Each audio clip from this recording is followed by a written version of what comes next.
Hi friends, KM active teacher YouTube ಚಾನಲ್ಗೆ ನಿಮಗೆಲ್ಲರಿಗೂ ಆದರವಾದ ಸ್ವಾಗತ.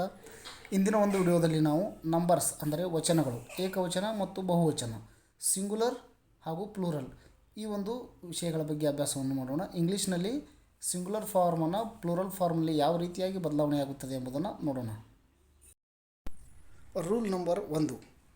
ಏಕವಚನದಲ್ಲಿ ಇದ್ದಂತಹ ಶಬ್ದದ ಕೊನೆಗೆ S, SH, CH, X, O ಇಂತಹ ಅಕ್ಷರಗಳು ಬಂದಿದ್ದರೆ ಆ ಶಬ್ದಗಳನ್ನು ಬಹುವಚನ ಮಾಡುವಾಗ ಆ ಶಬ್ದದ ಕೊನೆಗೆ ES ಪ್ರತ್ಯಯವನ್ನು ಹಚ್ಚಿಬಿಟ್ರೆ ಸಾಕು, ಅದು ಬಹುವಚನ ರೂಪವಾಗುತ್ತದೆ. ಈಗ ಉದಾಹರಣೆಗಳನ್ನು ನೋಡೋಣ. ಇಲ್ಲಿ ಏಕವಚನದಲ್ಲಿ ಕ್ಯಾಚ್ ಅಂತ ಇದೆ, ಕೊನೆಯಲ್ಲಿ CH ಇರುವುದರಿಂದ ಈ ಶಬ್ದವನ್ನು ಬಹುವಚನ ಮಾಡುವಾಗ ಅದು ಕ್ಯಾಚಸ್ ಅಂತ ಆಗುತ್ತೆ, ಅಂದರೆ ES ಪ್ರತ್ಯಯವನ್ನು ಹಚ್ಚಲಾಗುತ್ತದೆ.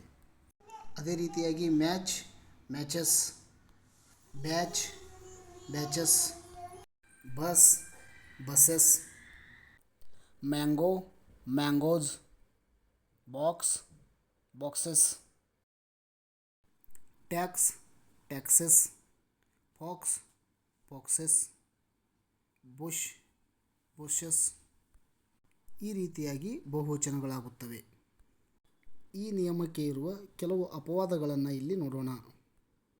ಫೋಟೋ, ಫೋಟೋಸ್ ಇಲ್ಲಿ ಶಬ್ದದ ಕೊನೆಗೆ ಓ ಬಂದಿದ್ದರೂ ಸಹ ಅದು ES ಪ್ರತ್ಯಯ ಹತ್ತಲಾರದೆ ಕೇವಲ S ಪ್ರತ್ಯಯ ಹತ್ತುತ್ತದೆ. ಇದು ಅಪವಾದಾತ್ಮಕ ಎಂದು ಹೇಳಬಹುದು. ಅದೇ ರೀತಿಯಾಗಿ ಪಿಯಾನೋ, ಪಿಯಾನೋಸ್, ಡೈನಮೋ, ಡೈನಮೋಸ್.